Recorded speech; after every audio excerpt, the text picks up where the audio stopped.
In this episode of the Locked On NBA Big Board podcast, me and my brother James, we are going to give another full scouting report on a prospect. And the prospect for today is Collin Murray Boyles, a guy that a lot of people believe is the best returning prospect in college basketball. I'm going to get James's opinion to see if he agrees. And then Collin Murray Boyles, despite his production, there are some people that have some major concerns about his NBA fit, so we're going to discuss that too in this episode of the Locked On NBA Big Board podcast. Stay tuned.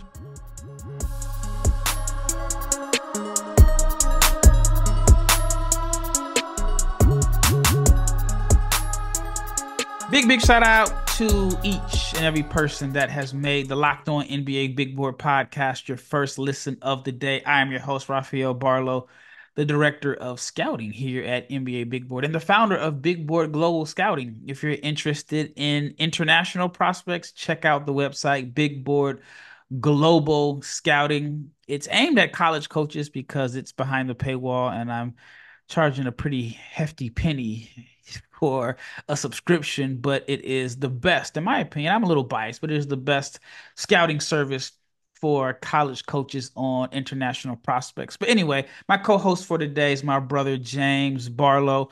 And before we get into this episode on Collin Murray Boyles, I want to let you know that this episode is brought to you by FanDuel.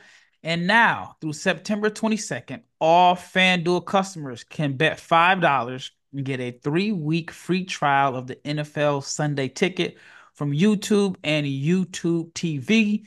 Visit fanduel.com to get started. And if you're not subscribed to the YouTube channel, please subscribe, like, share, comment, share your thoughts. And that is the best way to help us grow this channel. All right, James, I'm just jumping off the porch here right away. In your opinion, is Collin Murray Boyles the best returning prospect in college basketball? I'm looking at your face.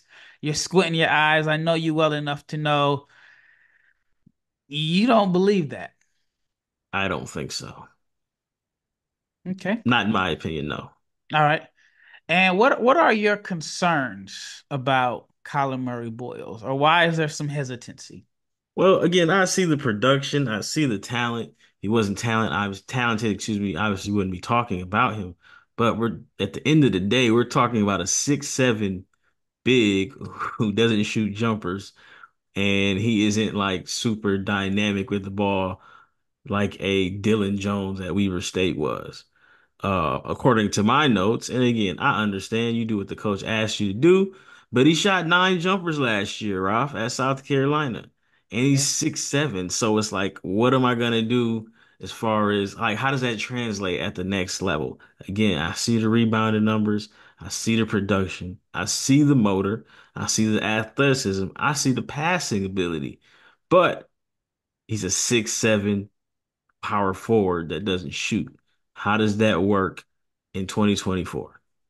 All right, let me give a brief background or overview of Collin Murray Boyles. Kind of got off to a slow start as he missed some time dealing with I can't even say it, mononucleosis. Yeah, I had that Probably my, before.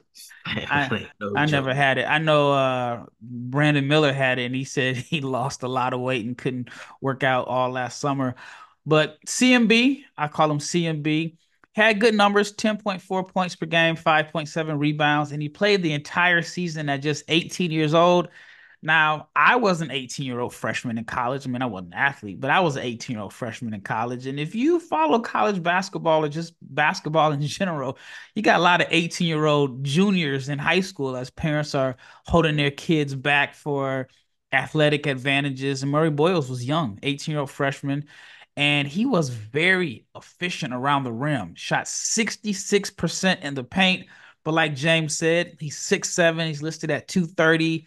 He's like your wide-bodied four that dominates the paint. And there are some concerns about how does that translate in today's NBA because he doesn't space the floor. He was 1 of 8 on jumpers, but I've also had some people tell me that he can shoot, that he's a much better shooter. I mean, that's possible because 1 of 8, I mean, it's hard not to be better than 1 of 8. but he has like great touch around the rim, good hands, good footwork, is an excellent low post scorer. Like I said, good footwork, has post moves, good cutter. There's a lot of things that I like about his game, but one is that he just does not miss in the paint. Does not miss in the paint. Now, the question is back to you, James, and we'll go into like the NBA fit. What is your biggest concern regarding him as an NBA prospect? Is it the shooting or is it the lack of ideal size to play the four? It's both. And like all the things that you described sound like Corliss Williamson to me, man. And it's 2024. Shout out to Corliss. He had the big 2x4. He was really good off the bench that year in Detroit, but that was 2004, man. That was 20 years ago. Like, I was 19. So if he stretched the floor and showed like, and I'm not saying you gotta go out there and be Dirk, but like he looks like a five at the next level.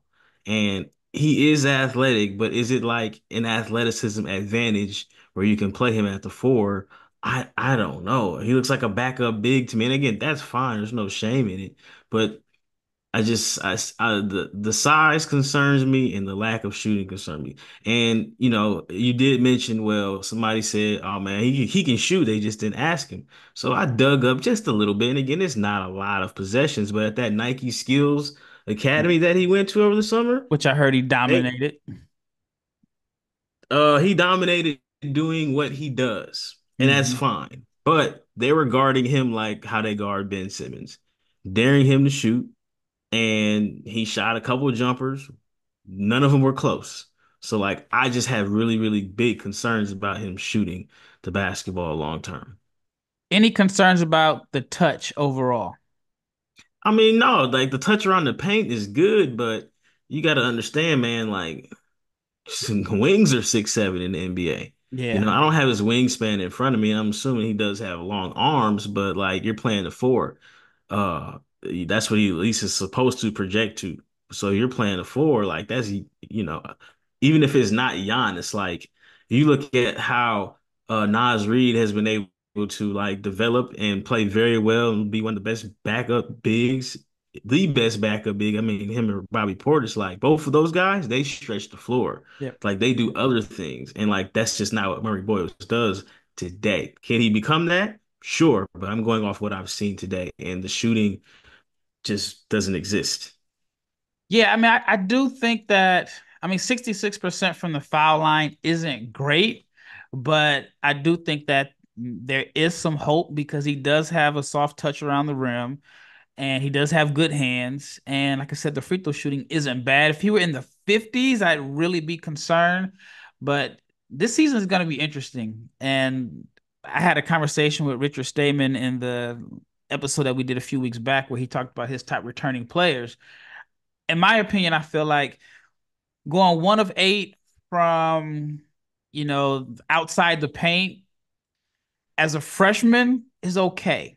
If he goes 2 for 16 or even 3 for 15 as a sophomore, I think it may be held against him. And so it's like one of those situations where if he came back to school in what is considered to be a stronger class, will he have to really show big improvement numbers as a shooter as a sophomore?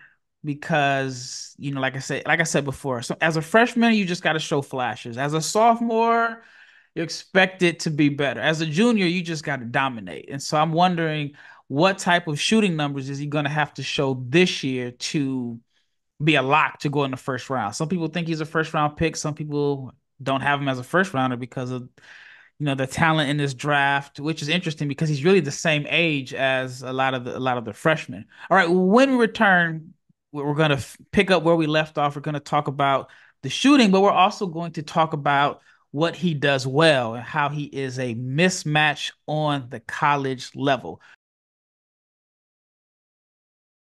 Before we get into that, let's talk about FanDuel because you've heard us talk about FanDuel a lot. FanDuel is America's #1 sports book, and we have something a little bit different for you at FanDuel. Now through September 22nd, all FanDuel customers can bet just $5. You bet $5 and you can get a 3-week free trial of the NFL Sunday Ticket from YouTube and YouTube TV. And then with a YouTube TV base plan, you'll be able to watch every regular season Sunday afternoon out of market game. All you need is a Google account and a current form of payment, and you can cancel anytime. And if that's not enough, be sure to check out FanDuel's Profit Boost in the app and use it for FanDuel's Double Your Winnings for all of Sunday, which this Sunday coming up, September 15th, pregame moneyline bets. Profit Boost will be live starting Thursday, which was yesterday. And you can view your account page now and learn more about your boost. But just visit fanduel.com and download America's #1 sportsbook. Once again, big shout out to each and every person that has made the Locked On NBA Big Board podcast your first listen of the day.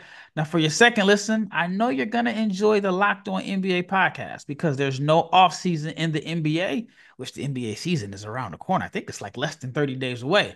But Locked On NBA provides daily basketball analysis from national and local experts, and you get it in 30 minutes or less.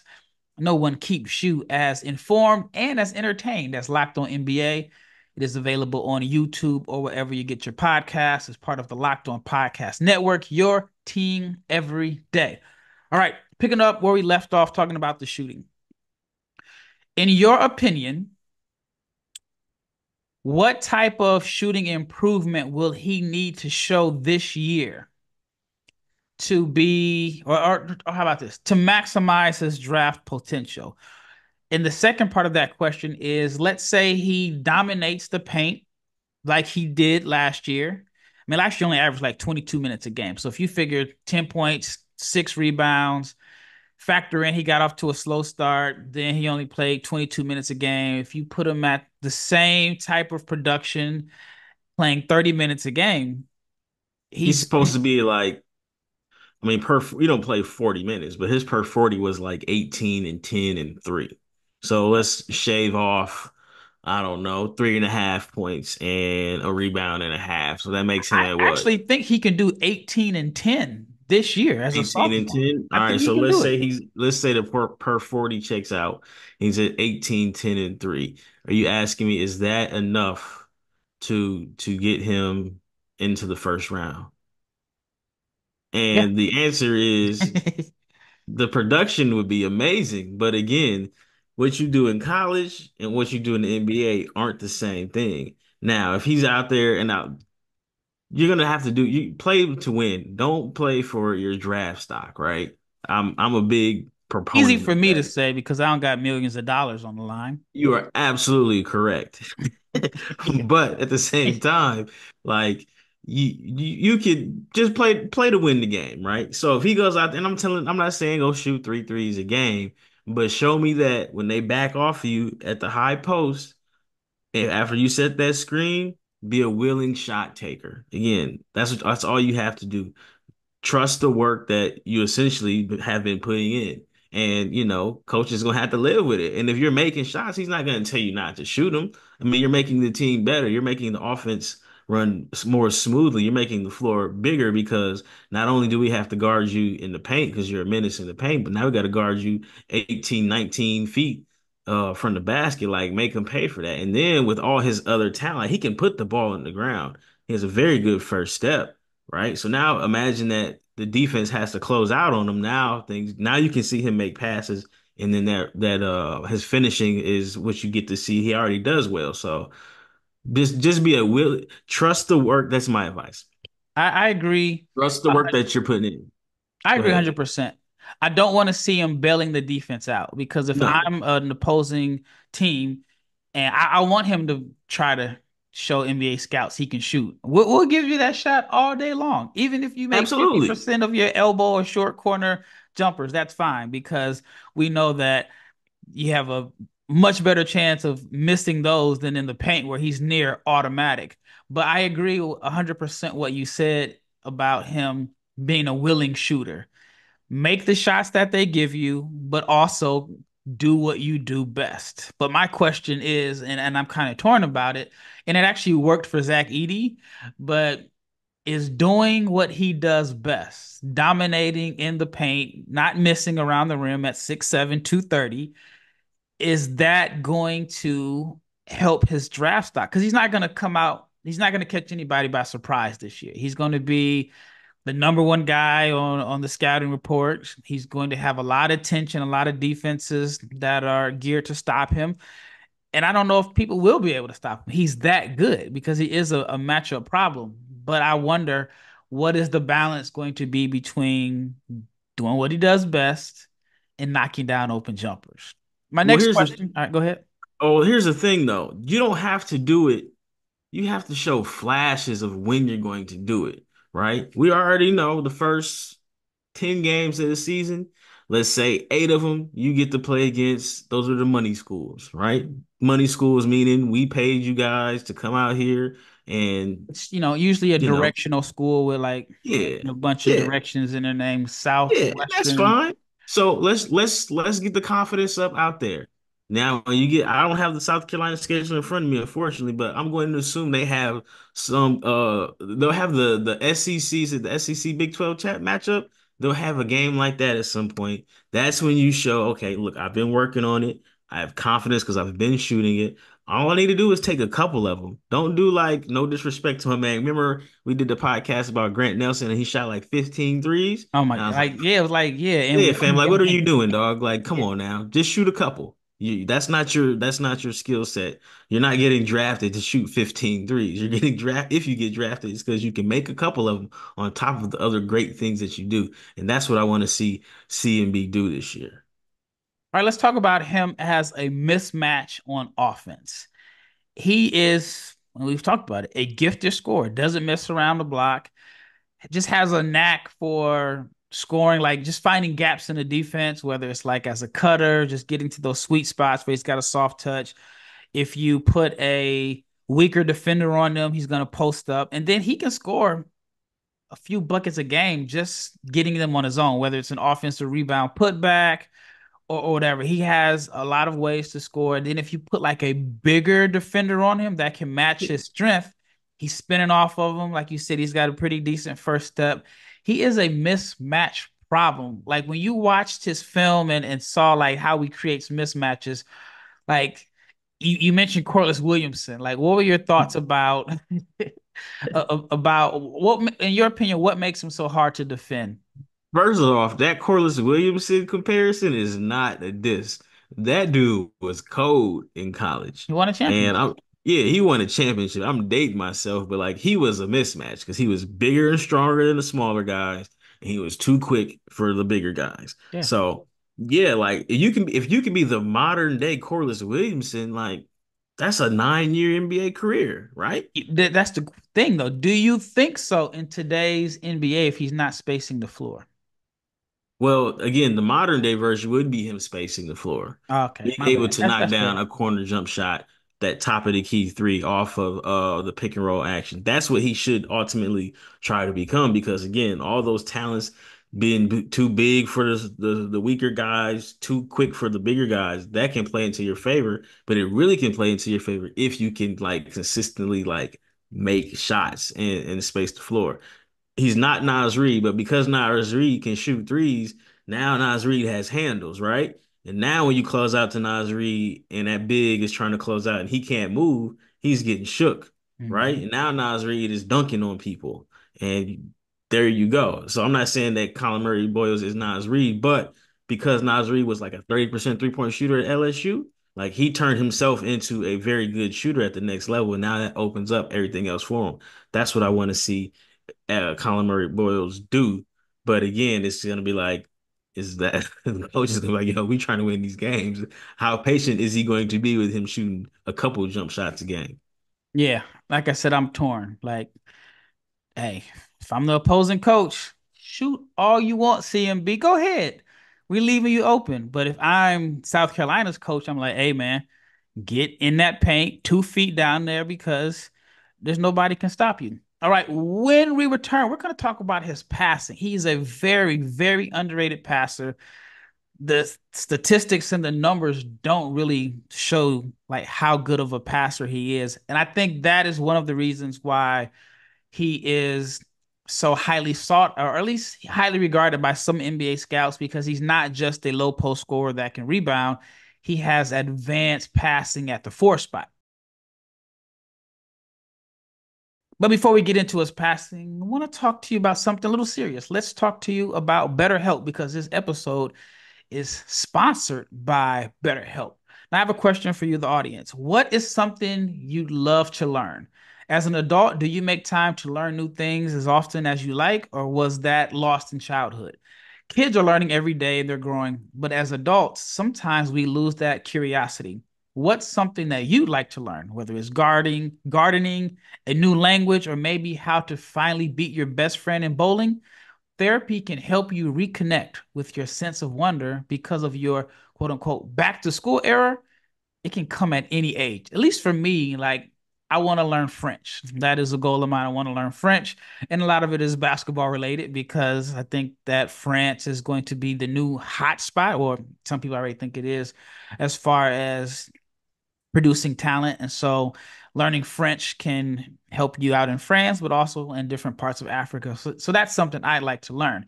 Now, if there's something that you'd like to learn and you want to get back to your sense of wonder, I would say give BetterHelp a try. It's entirely online and it is designed to be convenient, flexible, and suited to your schedule. Just fill out a brief questionnaire and you can get matched with a licensed therapist, and you can switch therapists at any time for no additional charge. So rediscover your curiosity with BetterHelp. Visit betterhelp.com/locked on NBA. You can get 10% off your first month. That's better, HELP.com/locked on NBA. All right, last segment. And I'm going to just tip it to you. CMB as a passer. What are your thoughts? Love it. Love him as a passer. Even in the Nike Skills Academy, high pick and roll, he's hitting guys on backdoor cuts. Like he can initiate dribble handoff, like that right there translates immediately at the next level. It's just that like that works. Those opportunities come when you are dynamic as a roller and as a play finisher, and like he has that ability. So like that's something that you want to see, and those things get better, they get enhanced, and you can really make people pay when you start to be able to, like I've been harping on, stretching the floor. So like we talked about the per 40 minutes, and they say he could average 3 assists a game. I don't think that's far-fetched. I mean, realistically, 2.5 assists for your four man is great, especially your 19-year-old four man. I'm buying him as a passer. Like to me, that was, I mean, the motor is great. And again, you have to have a motor if you're going to be an undersized four. But like my favorite attribute about his game is his ability to find guys as they're open. Yeah, this year, I think that you're going to see his post touches increase. Last season, as a freshman, 20% of his possessions were post ups, where he averaged a full point per possession, and he ranked in like the top 82 percentile in college basketball in scoring out of the post. I think with more post possessions, it's going to open up more passing and assists for him, because teams are going to double. If you try to play him straight up one on one, I mean, you might as well count it as a bucket, because he's that difficult of a matchup. But I think the passing is almost like pick your poison for the opposing defense. Do you play him straight up and let him cook, or do you send doubles and then let him pick you apart with his passing? And so I think that the passing is like the most underrated part of his game. And I think that is, along with his defense, I think he's a smart defender that average, I want to say, is like 2 stocks per game, or yeah, 2 stocks per game. But I think the passing and the defense kind of not necessarily overcomes, but it helps compensate for the lack of floor spacing. And he's a good athlete, but he's not like a crazy vertical athlete.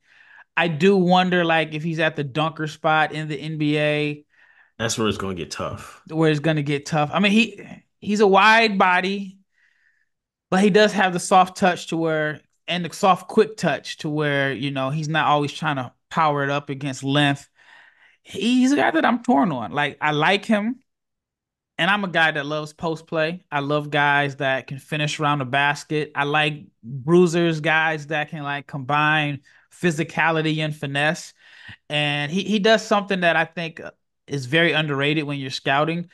When you have like a big guy that can bang and finish soft. Pause. Like a guy that can initiate the contact but throw up something soft around the rim. There's some guys that like it's like they initiate the contact, bang, bang, and then when they throw up the shot, it's a brick because they Off can't their do both. palms, man. He does both, but I kind of went on a rant there, but I do think that the passing is the skill set that makes some people believe that, all right, we'll worry about the shooting later, but guys that can pass and play as a connector have value in today's NBA. I want to see outside of him, taking more jumpers. I want to see because he showed a little bit at the Nike Skills Academy, is rebounding and pushing the ball up the court. Is he a Giannis? Absolutely not. Nobody is. But you're active on the glass and you're athletic.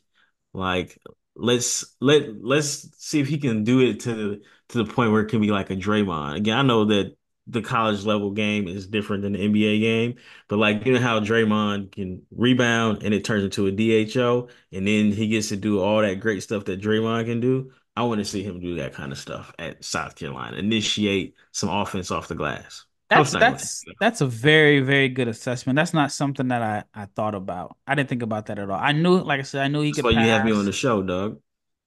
Yeah, that's true. But no, I knew he could pass. I mean, I've seen flashes of him handling the ball, but it's like two dribbles. But as far But as like that's all getting you up out of need, though. DHOs. But that's why I'm wondering, like, him You don't have pushing to the ball be. up the court. You don't got to be Julius Randle.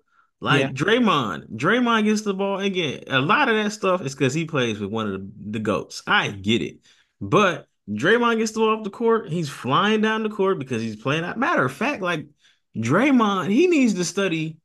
Draymond can't. It's funny. He has the backpack on now, but that one year was at 17. Draymond shot like 40% from three years. Definitely an aberration, but like he was deadly in pick and roll, obviously because he had Curry and those guys, Yeah. but like you left him open, he was making shots, right? But like, yeah, I really think that CMB should be rebounding and trying to turn that action in some DHO. The worst thing that's gonna happen from that is you turn it into DHO. If your wing can't play like that and create offense, cool. You could just seal, post up, and do what you do best. But it shows the scouts it's like another level. And then, I mean, backdoor cuts always happen off those full speed rebounds from your four if you guys are good in like DHO, but that's just my opinion. I think that's what he should really be trying to showcase alongside more jump shots. DHO means dribble handoff for Yes, those my that fault, don't my fault. understand. All right, last question. Do you think he can play in today's NBA as a small ball five? Now, defensively, he's a smart defender and he gets his fair share of blocks, despite not, I think he's a good athlete, but he's not like a vertical athlete that's like popping off the floor. But do you think, and since you brought up the Draymond comparison, do you think he can be like a small ball five that can be a role man and then also like be the guy that is like your outlet if you're trapping the point guard? So with Draymond, whenever teams trap Steph, they used to give the ball to Draymond at the free throw line, and then it was pick your poison. He'd throw the lob if he was on the floor with a center, or he'd hit the corner man because he could make plays in the middle of the floor. Do you think CMB could be a small ball five? I think he can be a small ball five, and I think that if he can't shoot, he absolutely is a small ball five. I think that's his likely outcome if he doesn't make a drastic improvement in shooting the ball. I think in today's NBA, your backup five is either a dude that is going to be a bully on the post, or he's going to be a hybrid like how we have Nas Reed and guys like that. And I mean, whatever position Bobby Portis plays, sometimes it's four, sometimes it's five. I think that's what your backup five or your backup bigs are these days. They're not like they're specialists. I don't want to say they're specialists, but They have they're a not role. necessarily, It's a they have a specialty role. role. There you go. Yeah. That's fine. So yeah, I think that's what he is ultimately going to be if the jump shot doesn't work. So to answer your question, absolutely yes, he could be a backup small ball five. All right, one more question and we'll wrap it up here. Yeah. Can he be a lottery pick without showing improvement as a shooter? No. You don't think so? No. Not at that size. I don't think so. I think there's a chance because some of these freshmen are going to fall off. Like right I, now, a lot of the guys that we're ranking as projected lottery picks that are freshmen, just history shows that some are going to fall off. And then a there's going to hundred be guys that come out of Yeah, nowhere. 100% guys are gonna fall off. But excuse me, if you just think about the draft history, when's the last time we saw a 6'7" power forward get drafted in the lottery that wasn't a ridiculous athlete?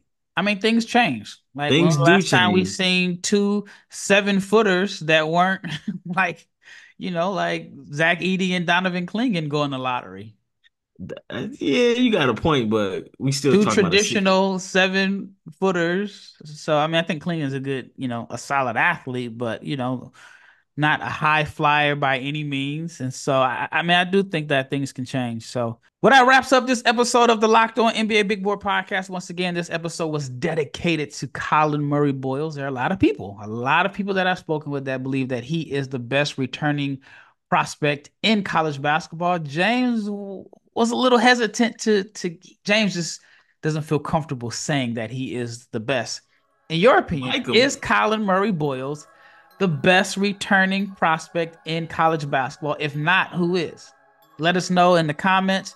You can hit both of us up on Twitter.